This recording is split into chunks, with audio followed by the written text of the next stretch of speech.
Federal agents just stormed a waterfront mansion in Miami Beach, tied to what investigators are calling the largest single drug trafficking operation ever discovered on American soil. We're talking about $2.7 billion, 12 tons of cocaine and fentanyl, 147 arrests, and a cartel network that spans 3 continents. The FBI and ICE didn't just take down a drug house. They dismantled an empire. This is the story of how a luxury mansion in one of America's most exclusive neighborhoods became ground zero for the biggest cartel bust in DEA history. And what federal agents found inside will shock you. December 18, 2025, 4:47 a.m., Miami Beach, Florida. Residents of Star Island, one of the wealthiest neighborhoods in America, woke up to the sound of helicopters and the flashing lights of dozens of federal vehicles converging on a single address.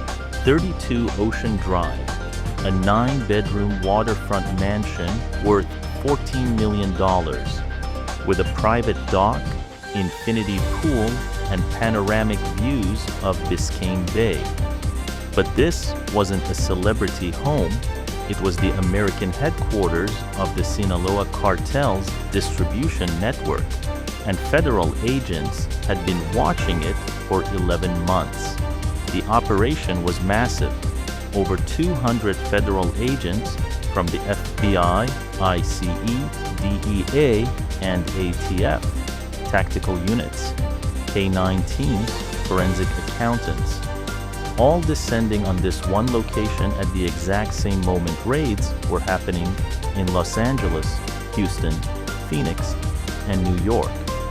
This wasn't just a Miami bust. This was a coordinated takedown of an entire cartel infrastructure operating inside the United States.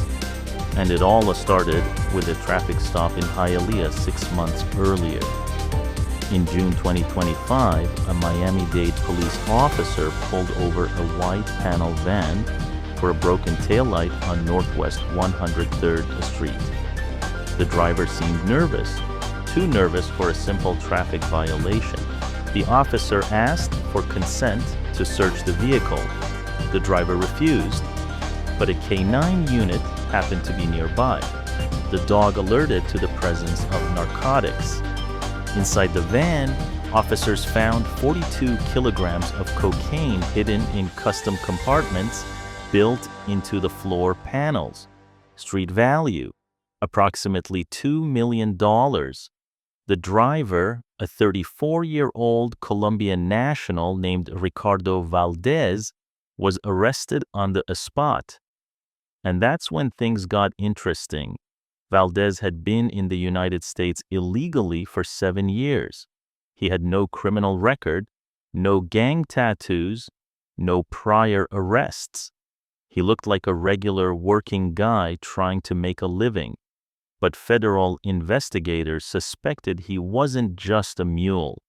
The amount of cocaine, the sophistication of the hidden compartments, the fact that he refused to talk without a lawyer. All of it suggested he was part of something much bigger. The DEA took over the case, and they made Valdez an offer.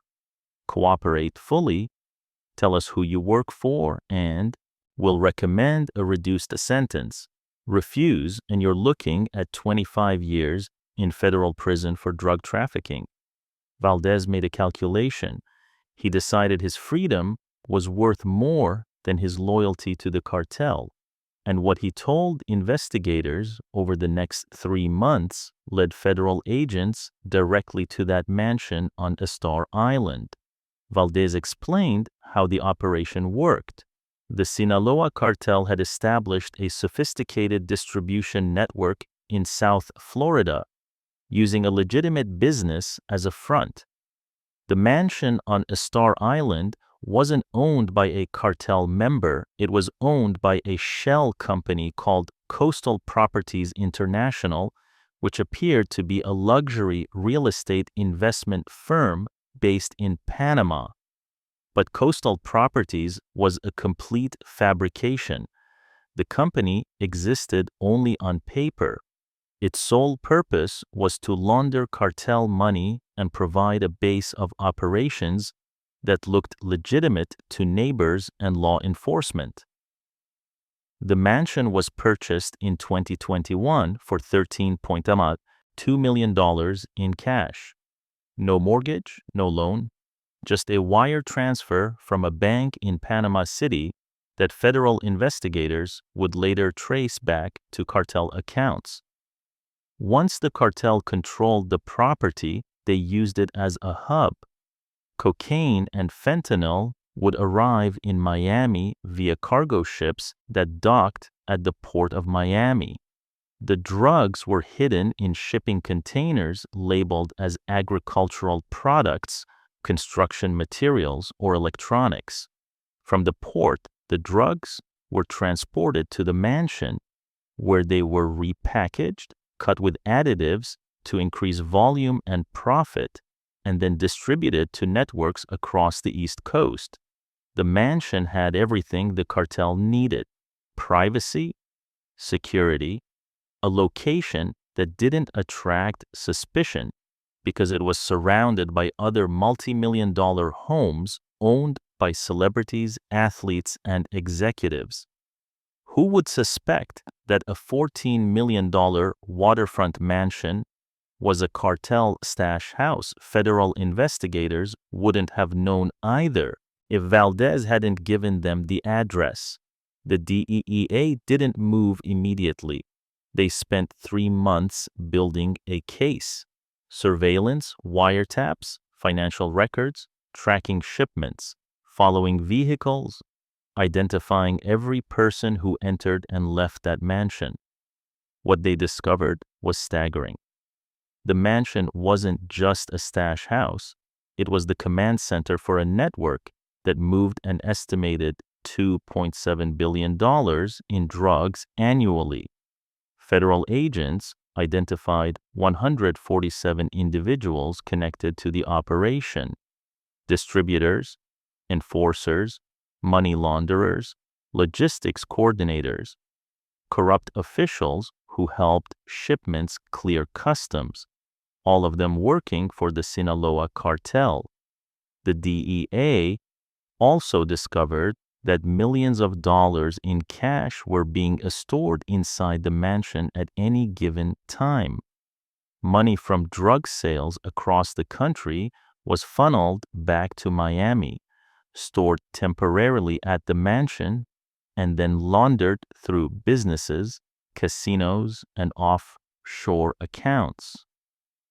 Federal investigators obtained warrants for financial records and found that Coastal Properties International had moved over $400 million through various bank accounts in the past 3 years alone. But the biggest discovery came when agents tracked communications between the mansion and cartel leadership in Mexico. Encrypted messages, coded phone calls, instructions on shipments, payments, and enforcement actions.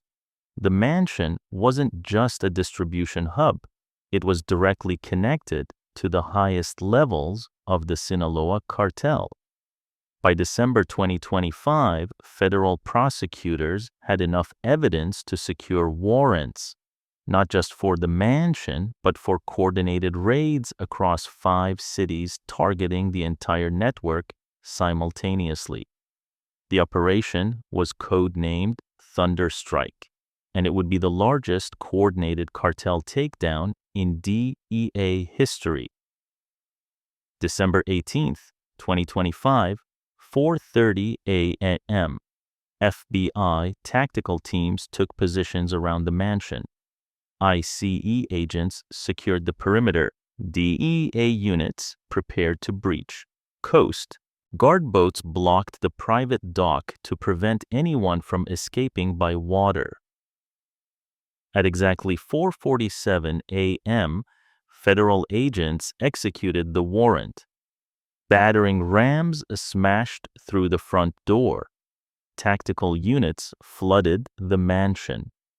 Agents shouted commands. Suspects were ordered to the ground. Within minutes, the entire property was secured. Inside, federal agents found exactly what Valdez had described, and more.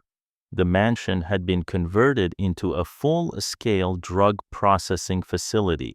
One bedroom had been turned into a cutting room where cocaine was mixed with additives. Another room was filled with industrial scales, packaging materials, and vacuum sealers. In the basement, agents found 12 tons of cocaine and fentanyl, bricks stacked floor to ceiling, each brick wrapped in plastic and labeled with cartel markings. 12 tons.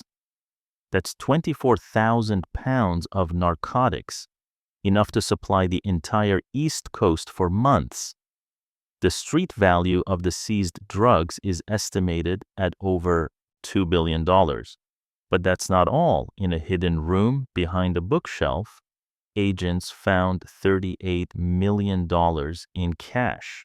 Stacks of $100 bills bundled and stored in duffel bags and suitcases.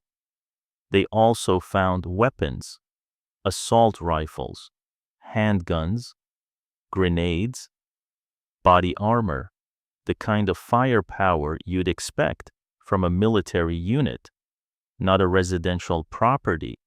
And they found documents, ledgers detailing transactions, names of distributors, addresses of stash houses, financial records showing how the money was laundered. Federal agents arrested 17 people at the mansion that morning. The rest of the 147 arrests happened simultaneously in coordinated raids across Los Angeles, Houston, Phoenix, and New York. By 7 a.m., the entire network had been dismantled. Among those arrested at the mansion was the man federal investigators believe was running the entire operation. Miguel Ángel Cárdenas, a 52-year-old Mexican national with direct ties to the leadership of the Sinaloa Cartel. Cárdenas had been living in the United States illegally since 2018. He entered the country on a tourist visa and never left. He used fake identification to rent properties, open bank accounts, and conduct business. To his neighbors on Star Island, he was a successful international businessman, someone who traveled frequently, drove expensive cars, hosted the occasional party. Nobody suspected he was one of the highest-ranking cartel operatives in the United States. Federal prosecutors charged Cárdenas with drug trafficking, money laundering, conspiracy, and operating a continuing criminal enterprise. If convicted on all counts, he faces life in prison without the possibility of parole. Also arrested was Cárdenas's lieutenant, a 41-year-old enforcer named Héctor Ruiz, who investigators say was responsible for coordinating shipments and enforcing cartel discipline. Ruiz has a criminal history that includes convictions for assault, weapons charges, and drug trafficking in Mexico. Despite his record, he had been living freely in Miami for 4 years because local authorities either didn't know he was there or didn't prioritize his arrest. The other 15 people arrested at the mansion included logistics coordinators, financial managers, and low-level workers who handled packaging and distribution. In the coordinated raids across the country, federal agents arrested 130 additional individuals, distributors who received shipments from Miami, money launderers who processed cash, corrupt officials who facilitated the operation. It was a complete dismantling of the network from top to bottom. But here's what makes this case even more significant. The mansion raid exposed something that federal investigators had suspected but couldn't prove until now. The Sinaloa Cartel has been operating large-scale distribution networks inside the United States